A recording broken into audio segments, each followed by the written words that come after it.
Welcome to the INFOWARS Nightly News. I'm David Knight. It's Wednesday, August 10th, 2016. Here are our top stories. Tonight, it's Hillary's vast left-wing conspiracy. Newly released Clinton emails shed light on the unholy alliance between the State Department and the Clinton Foundation.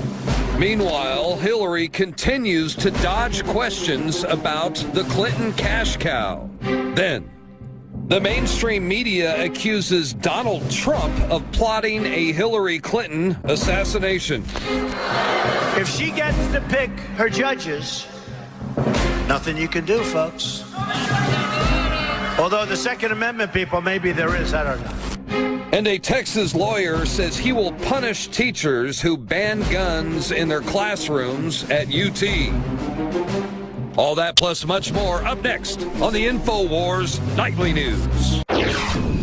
Today we had a new group of emails that were revealed that Hillary Clinton previously tried to cover up. We're going to talk about what's in those emails. We're going to talk about what they tried to cover up, the payoffs involved. But before we do, I want to talk about Hillary Clinton's conspiracy theories, because Hillary Clinton, every time she's caught with her hands in the till, where she's caught doing something illegal, she always brings out these red herrings, which in many cases now are turning into red scares. Remember when the DNC emails were released? She said that Donald Trump was working with Putin. And I had several people there at the DNC that I talked to that tried to sell that ridiculous line. And now she's using that same line against Jill Stein. This is the Green Party candidate who's not on the ballot in very many states, who's only at 3 to 4% in the polls. Yet Hillary Clinton is so desperate, so concerned about Donald Trump. Why would she be concerned when the mainstream news media is telling us that she's 15 points ahead of Donald Trump? He's so pathetic, he ought to just drop out. He's going to lose everything for the Republicans. No, that's not the reality. And if you look at their actions, you understand they don't believe that either. So, you know, when we see this kind of red scare that she's constantly throwing around here, it reminds me of McCarthyism. Remember, there was the House Un-American Activities Committee, HUAC, H-U-A-C. I think they just ought to change it to the Hillary Un-American Activities Committee, because she's throwing these accusations around like Joe McCarthy himself. You know, it was back in, if you remember, Julia Child's husband back in the 1950s when all this was going on, simply because he had been posted to Russia at one point. They pulled him in and questioned him, and he was basically knocked down in his career at the State Department because they were so paranoid about that. That's essentially what is happening with Jill Stein. And of course, Jill Stein is a hardcore socialist, but I don't believe she is a Putin puppet, as they're pointing out. What is the evidence that they have here? Well, the evidence is just like Julia Child's husband. She went to Moscow. She had her picture taken in Red Square. She went there for an RT anniversary conference, and she cut a video thanking her supporters for giving her the money to attend this conference. It is nothing but, as Mint Press points out, attacks and smear campaigns against anybody that is coming up in the polls or competition for Hillary Clinton. Okay, so this is coming out, and immediately journalist Glenn Greenwald refuted the accusation that was tweeted out by Andrew Weiss. He says, a day later in a tweet of his own, he says they're 100% false. He says it was only a matter of time before Jill Stein was smeared as a disloyal Kremlin sympathizer. That's precisely what they're doing now. Let's talk about the reality of what's going on with Hillary Clinton, because there are real crimes here that are being committed, that have been committed, that they're trying to distract you from with these red herrings, okay? What was released today, CNN points out, newly released Clinton emails shed light on a relationship between the State Department and the Clinton Foundation. These are emails that were not leaked by WikiLeaks. These are emails that were finally obtained after 4 years of trying by Judicial Watch. And we're going to talk about how the State Department and others tried to cover this up for a very long time. What they got were 296 pages of emails, 44 that Judicial Watch says were not previously handed over by the State Department. Now, out of those 44 emails, there are at least a little bit over 5% of these emails indicate criminal activity, pay-for-play activity. People from the Clinton Foundation contacting Huma Abedin, contacting Cheryl Mills, who are handling this for Hillary Clinton, and saying, I've got somebody that needs access to the State Department, do it now. So here's some of the things that they said. This is a top Clinton official, Doug Band, who was lobbying Clinton aides for a job for somebody else in the State Department. And in the email, he tells Cheryl Mills and Huma Abedin, Quote, it's important to take care of, and they redacted the person's name. He reassured them that personnel has been sending him options, but you need to do this right away. And another one, this same Clinton Foundation official, the top Clinton Foundation official, Band, tells Abadan and Mills to put Gilbert Shigori, who is a Lebanese-Nigerian billionaire, in contact with the State Department's person of substance on Lebanon. Now, understand who this person is, okay? This is not your run-of-the-mill Nigerian prince that you see on Craigslist. This guy is a real Nigerian, and he's a real criminal. He was convicted of money laundering. So, of course, by the Swiss, of course he would be in contact with the Clintons. They got a whole network of money laundering criminals, and he paid, in a plea bargain, $66 million to keep from going to jail. But then he gets involved with the Clintons. And what he did with the Clintons, he gave them between $1 and $5 million. So they contact the State Department, and they say, we need somebody that is of substance to talk to him right away. And they came back and said, well, we've got the guy. And then 20 minutes later, not even 20 minutes later, he sends back to them and says, better if you call him. Now is preferable. This is very important. In other words, this guy gave us a lot of money. Don't wait. Get in touch with him right now. And as Judicial Watch president says, no wonder Hillary and Huma Abedin hid emails from the American people, the courts, and the Congress. This is in a press release. He said, they show the Clinton Foundation, Clinton donors, and operatives worked with Hillary Clinton in potential violation of the law. Okay?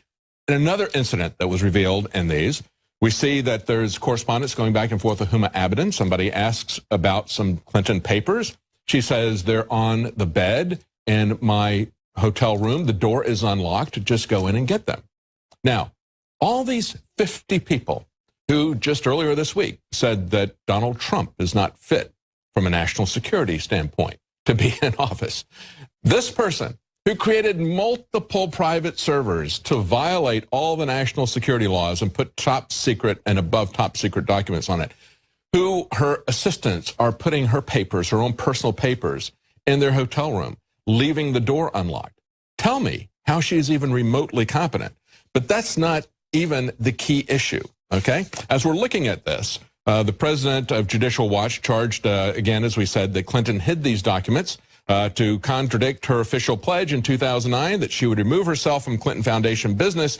And so the New York Times comes back and says, well, the Clinton campaign has suggested that Mr. Bann, who's the top official of the Clinton Foundation, was simply acting in his capacity as former President Bill Clinton's personal assistant, not in his role overseeing the Clinton Global Initiative. Well, that's a story in and of itself, a story that has been in the news for over a year and a half. People have been talking about the massive payoff for Bill Clinton. Look at this story from the Wall Street Journal going back to December. They say at Hillary Clinton's confirmation hearing for Secretary of State, she promised she would take extraordinary steps to avoid even the appearance of a conflict of interest. Now, if we translate that into reality, if we go back and look at what really happened, those extraordinary steps were creating private servers, getting rid of a State Department inspector general, doing everything she can to avoid the appearance of criminal activity. And she has done that, and she's had the help of the Attorney General, as we will see here in just a moment. But then they also pointed out in the Wall Street Journal, more than 24 companies and groups and one foreign government paid foreign President Bill Clinton a total of more than $8 million to give speeches around the time they also had matters before Mrs. Clinton's State Department. That was a Wall Street Journal analysis. Now, that was in December of 2015. Back in April, ABC had been talking about this. They said Bill Clinton cashed in when Hillary Clinton became Secretary of State. And they point out that he used to get $150,000 when he would speak. That's a pretty good fee for most people just giving a speech. But once Hillary became president, he started pulling in became Secretary of State. In 2010, 2011, he was getting paid $500,000 to speak to a Russian bank. He got paid $750,000 at a telecom conference in China. So that's 5 times what he had been making before. CNN pointed out in February this year, $153 million in Bill and Hillary Clinton speaking fees documented at that point in time. Okay, it's not just the $8 million that Wall Street Journal had talked about 3 months earlier. That was just essentially banks, okay? But CNN went through and looked at a full catalog and came up with a total of $153 million. They pointed out that Bill and Hillary, as their putting out this influence, okay? 729 speeches from February 2001 until May. They got an average payday of $210,000 for each of these speeches. The two also reported at least $7.7 million for 39 speeches to big banks, including Goldman Sachs and UBS. With Hillary Clinton, the Democrat 2016 frontrunner, collecting at least $1.8 million for at least 8 speeches to big banks. Remember, this is back in February. This is when Bernie Sanders was making an issue of that. Didn't make an issue of her violation of national security, but did make an issue of her getting paid these big bucks for speaking to banks. And he said at the time, what being part of the establishment is in the last quarter, having a super PAC that raised $15 million from Wall Street, that throughout one's life raised a whole lot of money from drug companies and other special interests, said Bernie Sanders. Now, as the Daily Mail pointed out in this last December, it said Bill Clinton's speaking fees drew new attention as they line up with actions that his wife's State Department took between 2009 and 2013. In other words, look, folks, it's like this. It's the timing. Just as we saw with Obama paying the ransom, okay, and saying there's nothing to see here. You know, we had this dispute that's been going on for 37 years. We just happened to send them a plane load of cash, $400 million on pallets from a Swiss bank in a foreign currency. We just happened to do that at the same time the hostages were released. It wasn't ransom. It's all about the timing. And if you look at the timing of what was going on with Bill Clinton and Hillary Clinton, it is far from coincidental. As the Daily Mail pointed out, they said 24 different organizations paid the president while they had issues standing before the State Department. And as Breitbart pointed out in June this year, the Chinese government paid Bill Clinton, a massive speaking fee 10 days before Hillary made her quote-unquote Asia pivot, okay, where they turned to Asia.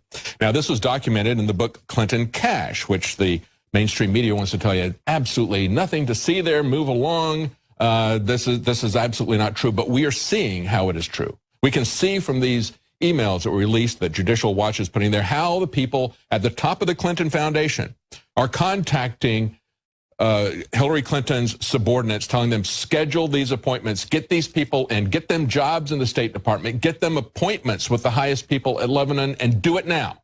These guys are big donors. You understand, can't you? Do we have to, how many times do we have to draw the lines to connect the dots here? But here's what they say in the book Clinton Cash. At the center of the U.S. policy towards China was Hillary Clinton.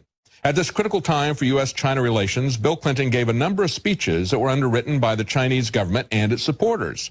These funds were paid to the Clintons' bank account directly, while Hillary was negotiating with China on behalf of the United States. And in response to that, of course, Trump has said, tell me, folks, does that work? Hillary Clinton sold out our workers and our country for Beijing. This is what Trump says. Hillary Clinton has also been the biggest promoter of the Trans-Pacific Partnership, which will ship millions more of our jobs overseas and will give up congressional power to an international foreign commission.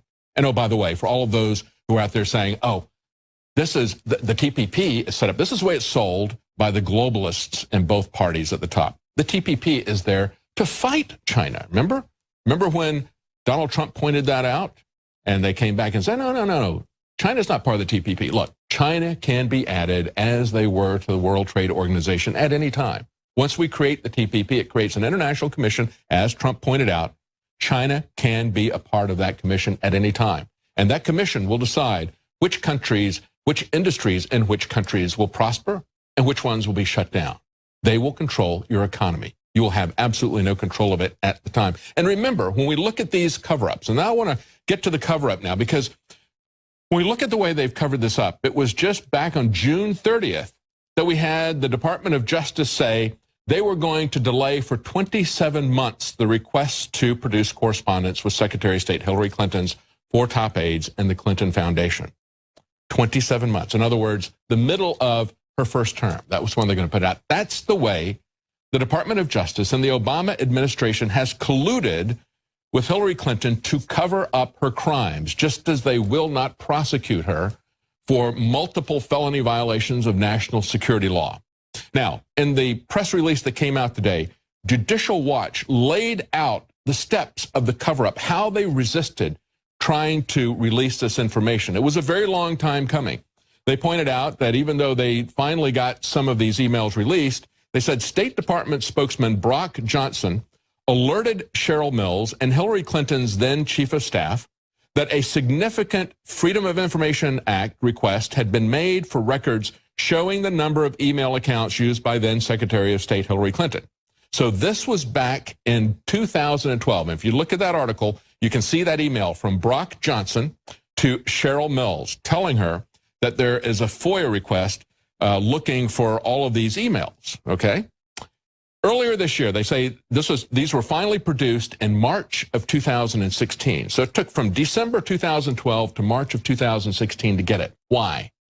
Because they continually lied and said that they did not have any records.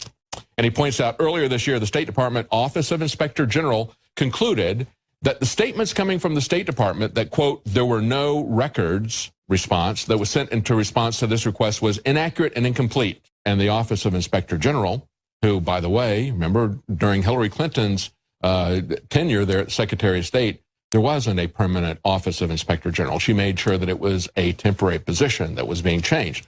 But this person said, no, that's not true. That's inaccurate and untrue.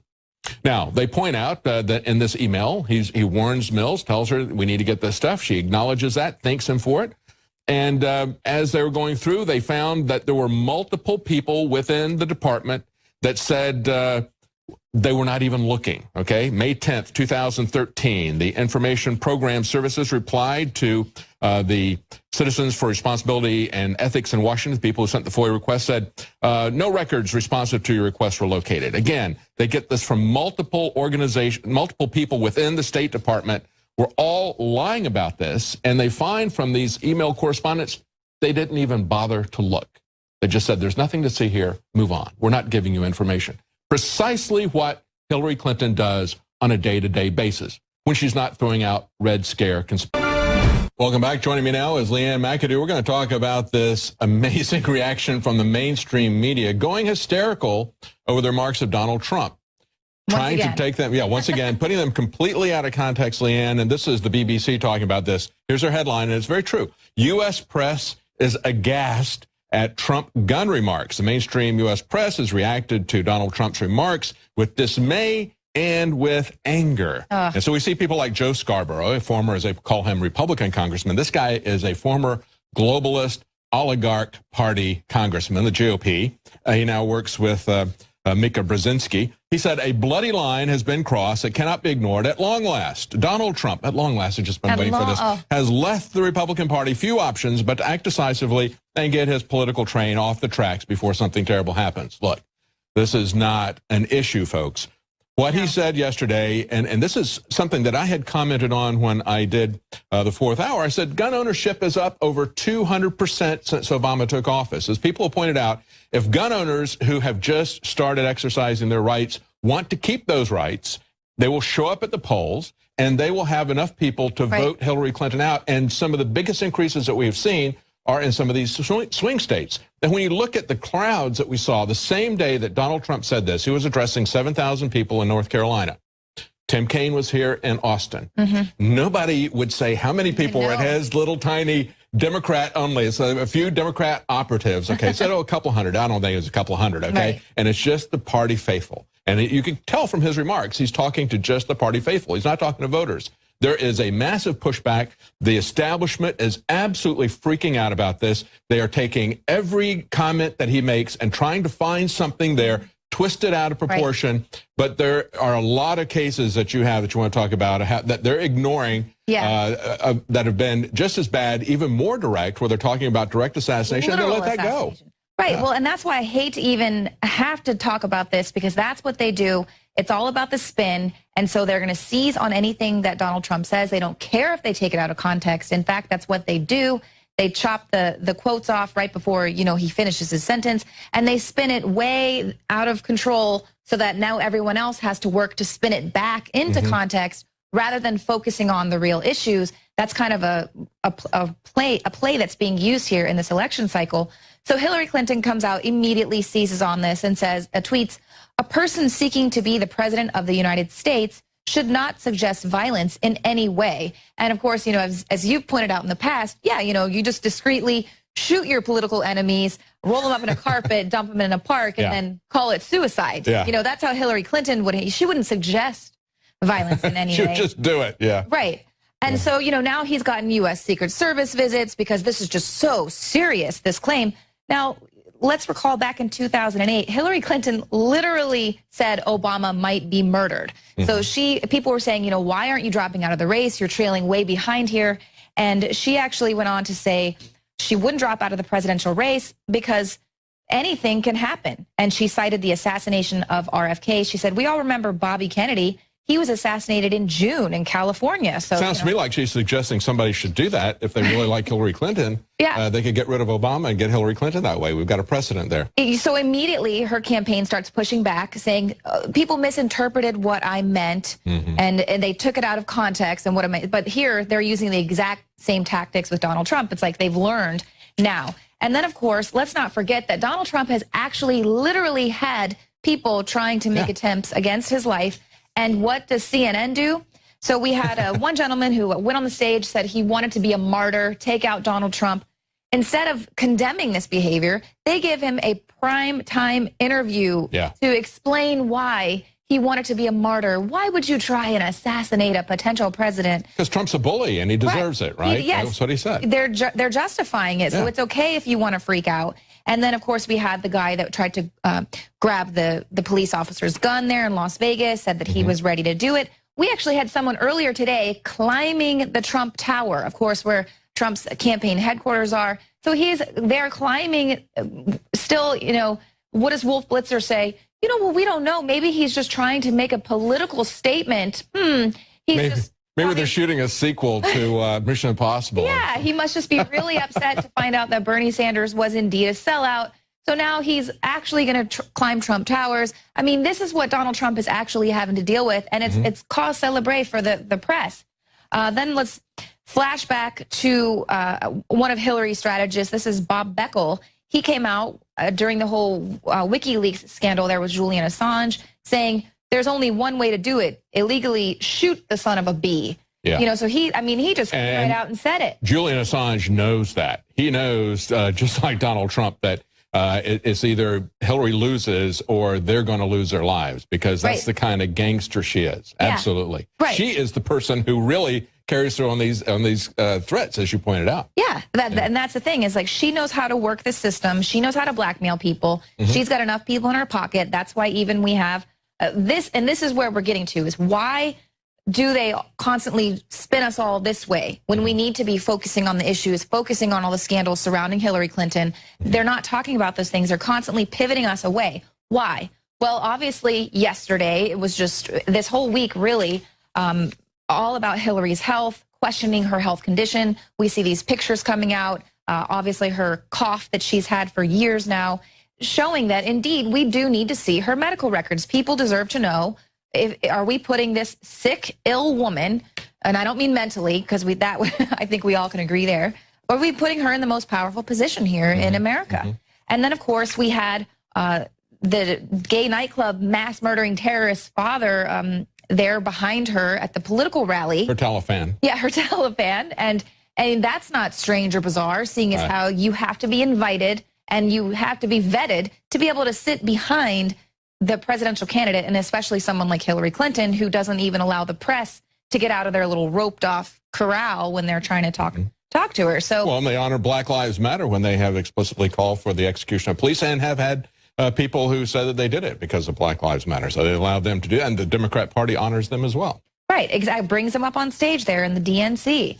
And then so she, of course, after we put out this letter here, once again with our viral articles saying Hillary must disavow, that was at the top of Drudge all day. So then she puts out a statement. Her campaign says, we do disavow his endorsement. We don't agree with his ideology. And I'm sorry, but that's exactly what Donald Trump said many, many times when he was, you know, disavow David Duke, disavow.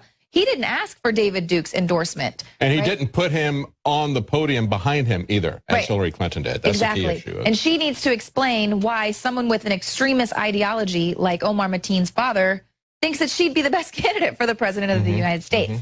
Of course, now Julian Assange also points out how anything that's going to be linked to some sort of a scandal with Hillary Clinton, Russia did it. Yes. So that's the other new thing, is to spin it and say Russia. As I pointed out, she's blaming Jill Stein. She says Jill Stein is a Putin puppet now. Right, exactly. Because she's competition to her. This is her conspiracy theories, okay? The vast left-wing conspiracy theories of Hillary Clinton. And Assange says, I'm sorry, but this is to just pivot at all of her many connections to Russia. And indeed, it may look like it wasn't Russia at all, with WikiLeaks putting out a $20,000 reward for any information leading to the arrest of the person who murdered Seth Rich, who they're saying, you know, possibly he could have been the person that was behind those DNC leaks, being a data analyst there with the DNC. You know, I want to say something, too, because, you know, Donald Trump, in no way, in my opinion, was he talking about calling for the assassination of Hillary Clinton. That's a ridiculous reach. But let's talk about the violence that is going to happen if Hillary Clinton gets her way.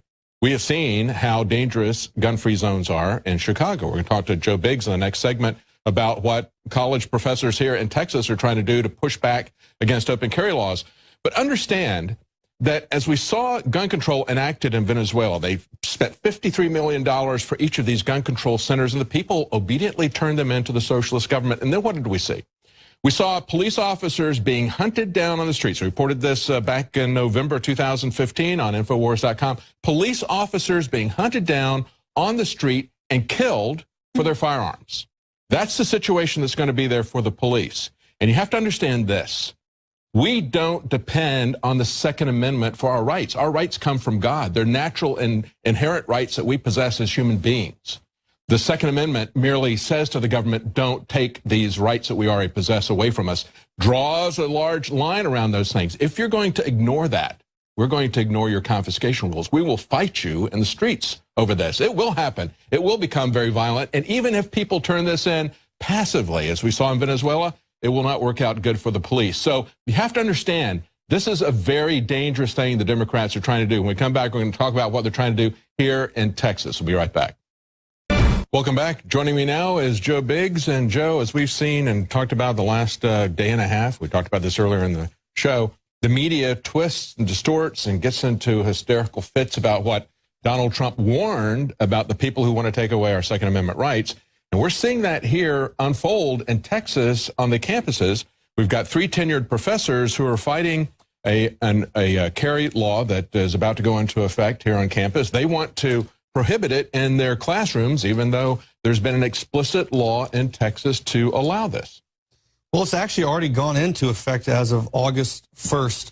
So it's now, it's there. It's set in stone. Yeah, these 3 professors are Mia Carter, Jennifer Glass, and Lisa Moore. And they're worried about the fact that, you know, some student's going to be mad because they don't get an A if they didn't earn it. And they feel like these students are going to pull a gun out and go, hey, you know, give me an A. I don't deserve a C. You know, but here's the thing, though. Think about the process you go through to get a concealed handgun license. It's very tedious. I mean, you've got to go through fingerprints, courses, all this stuff, and then you get it. But what you get in the in-classroom portion are lawyers who specifically specialize in handgun use, and what they do is scare the hell out of you. Yeah. And if you just pull that out and wave it around to intimidate somebody, you're going to jail. You know. The thing is, though, is there's no epidemic of law-abiding gun owners running around and pulling guns on people and shooting people. It's criminals, and that's why we need campus carry. That's why we need the Second Amendment to give us that edge against those people who aren't law-abiding and who haven't been through that training and don't understand what it means, or they don't even care about the loss or the stuff that can happen to them for doing that. And to be clear, here in Texas, it doesn't allow open carry. It allows only if you have a concealed carry license. So as you pointed out, these people have been vetted, they've been trained, and there also are exclusions for these professors, okay? So if they have a private office, they can put a notice up and say, you know, if this is their exclusive private office, they can say, I don't want to have handguns in here. But a classroom is different. It's a common area. Just like they have exemptions in the residence hall areas, okay? But in the common areas of the residence hall, they're allowed to carry it. So, you know, you have a privacy there where you can say, I don't want guns in my private living space or in my personal office, but you can't prohibit it for the common areas, which is what these people want to do. They don't want anybody to have any guns anywhere. It's completely and totally ridiculous. I mean, right here, this is in the Texas Tribune. It says, to put into terms, these professors should understand the clinical trials are over and campus carry has been shown to pose little risk of public safety. Campus carry has been allowed on more than 100 college campuses across the country. thus far. And it was the same kind of hysteria back in January when open carry in Texas came into play for pistols. It's been in effect, and I have hardly seen anyone running around open carrying at all. It's just now we have that freedom that if you want to do so, you can do it. It doesn't mean you're going to do it. It doesn't mean that everyone's going to be out here waving guns around. And I think it's like it's like 1% of students at UT are actually licensed concealed handgun licensed carriers. So, and the reason we're doing this is not just to protect these individuals' right of self-defense, but it makes the whole area safer. Because if you don't know who's carrying, if you do have people carrying and it's not a gun-free zone, statistics have shown that you're less likely to have a mass shooting event. But I think it's interesting, Joe, when we look at this, they're saying that, look, we don't really, this is what the liberal professors are saying. Okay, these tenured professors say, it's not clear what the law is. No, the law is very clear. It's very clear, just like the 9th and 10th Amendment. You just don't like the law. You know, the 9th and 10th Amendment make it very clear that if the government, if the federal government is not expressly given permission to do something, they're prohibited. And what it says here in this law is that unless you are expressly prohibited from carrying in a certain area, and besides the residence halls, besides individual offices, you can't take it into a bar. You can't do it into, you can't take it into an intercollegiate event. If they have K through 12 classes, you can't take it in there. But other than that, other than those private areas and those public events, you're allowed to carry. It's very clear. And so what they're saying is we don't know what the law is. That's always what they say, and it is very clear. But then they're also going in, and the Attorney General says, look, there's going to be penalties for you if you violate this law. We're going to take sanctions against you, even if you are a tenured professor. These tenured professors think they are God. Yeah. And I have sat in these socialist professors' classes as a student. I walked out of one of them and dropped the class because it was pretty apparent from the very beginning. This guy was as hardcore Marxist as they come. He wasn't going to teach us anything other than hammer down his personal Marxist philosophy. And that's the way these guys are. Once they get tenure, they think you can't do anything to them. Well, we'll see if that's really going to happen with this. Yeah, one of my buddies, we were actually at a campus carry protest. It was all the, they were doing the dildo protest, the open carry of the dildos, and they're marching around talking about how basically fear-mongering, which is funny because they always say that we're fear-mongering. They're sitting there saying that if, open carry, campus carry happens, that everyone's going to be shot and killed and everyone's going to die. When in fact, like we've said before, law-abiding citizens are not there to cause harm at all. They are there to have that. Just in case something were to happen, they don't want to be a victim. Yeah. Who wants to be a victim? Yeah. You don't want to be sitting there bleeding out going, man, I wish I would have done something.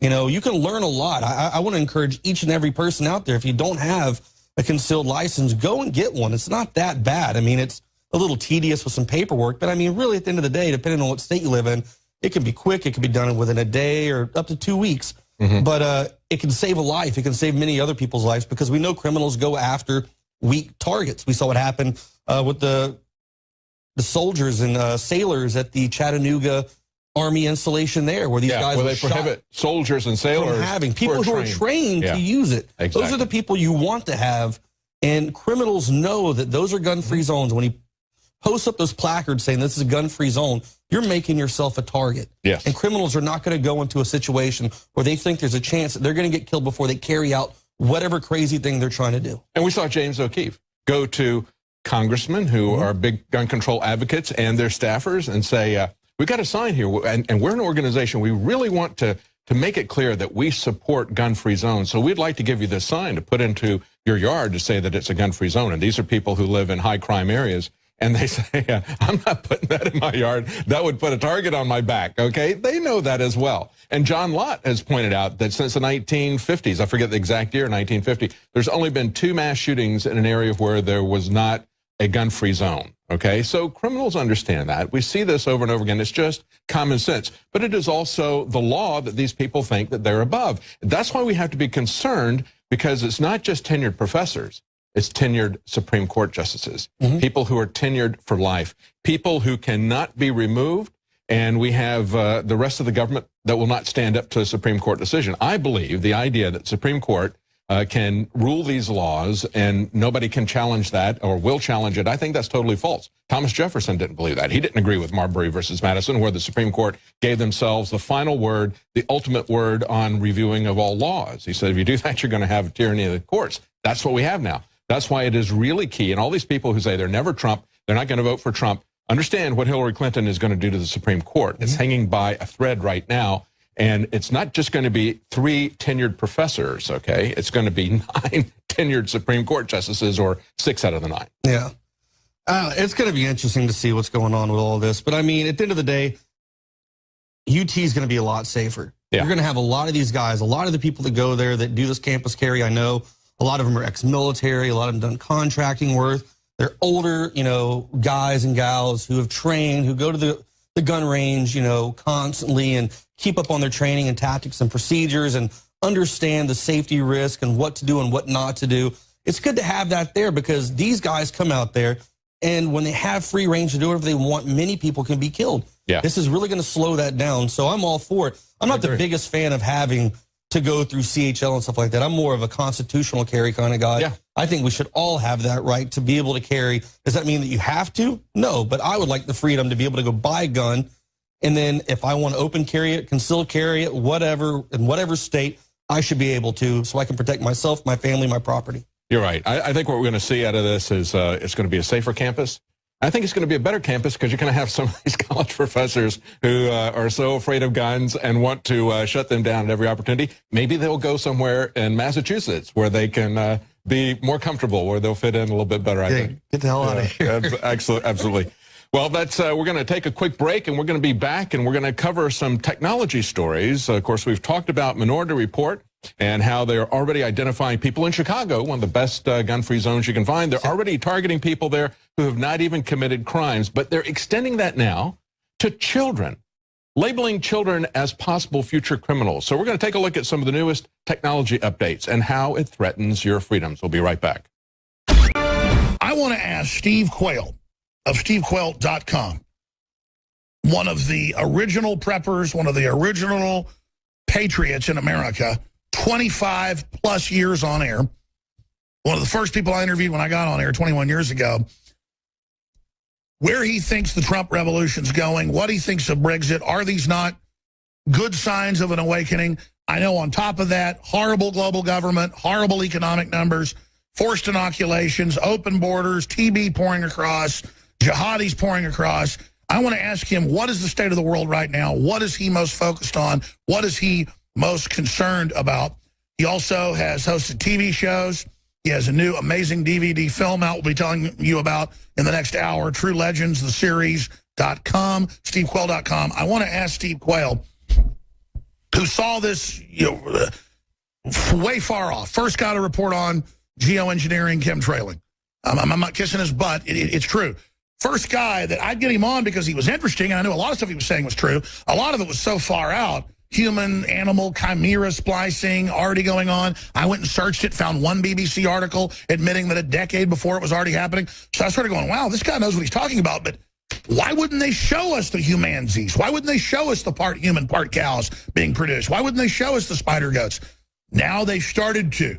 The last decade, until last week, the Associated Press, that's the mouth of Sauron, said, oh, we're splicing humans and animals and raising them inside other animals, and we're going to have all these organs, and they don't have rights because they're part animal, part human. See, this no man's land. Everything Steve Quayle wrote about in his Genetic Armageddon work and his, all of his books, which a lot of them are out of print. So enough lavishing praise on Mr. Quayle.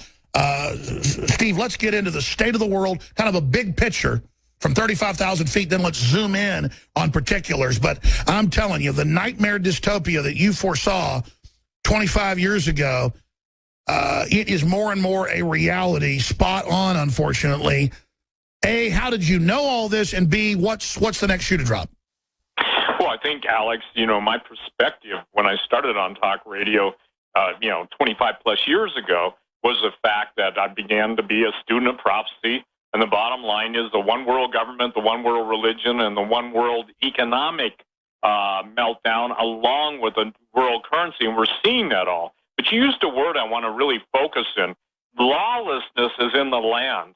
The cover-up, the situation of 4 mysterious deaths connected to the DNC in less than a month. And these are the who's who. And how about Bob Bickel calling for the assassination? Now, these are his words, ladies and gentlemen. Just kill this son of a bitch. So those are his words, and Alex is the total breakdown of everything that we used to know was truth, and we're seeing the implementation of total lies. And the total implementation of lies, look, that's what you've been doing. And I want to encourage people, support Alex, support those of us who are out there sounding the alarms. And Alex, right now, it's like we're looking at everything in perspective. We're looking at it retrospect, but it's upon us. When I said on Coast to Coast 20-some years ago, that I see civil war, and I warned the police in those days, and I warned the different, even gang members going on record with those over the airwaves. Look, you guys, you're going to be used as pawns. And isn't it interesting? The same people that want to take away our Second Amendment are absolutely covering up, the lone gunman, the false flags. You and I have dealt with that for years. How is it that the first reports are always multiple gunmen, and by the time the mainstream vomit brokers get done, it's a single guy, and he's not, out there. Well, we know there were 5 people in Nice, France, and they covered that up. Yep. Yeah, so there's a cover-up. And I want to share something with everybody. Turn the bloody networks off. CNN has always been communist network news, and we're right, Alex, in the middle of a complete communist attempt at takeover and control. Some people don't like to use that word, but you're talking about people as young as 27 years old. Seth Conrad, Rich, he was only 27. Then you got John Ash. He's murdered. You got Victor Thorne, who's the author of books exposing the Clintons. And then you've got Sean Lucas, lead attorney for the anti-Clinton DNC fraud. So, ladies and gentlemen, when DNC people start being destroyed from within their own group... And by the way, absolutely, go back to Assange a few weeks ago. He said, this is not the Russians. And now he's saying basically that, yes, this guy was probably his source. He doesn't want to say.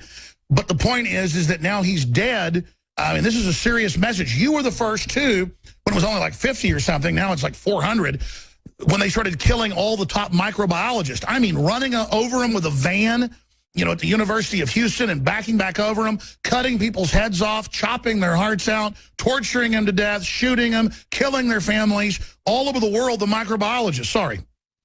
No, it was not only microbiologists, but it was lead virologists, lead immunologists. And here was the deal, Alex. Most people can't still put it together. And now, as you know, it's now natural health practitioners. I think that's 52 or 54 so far.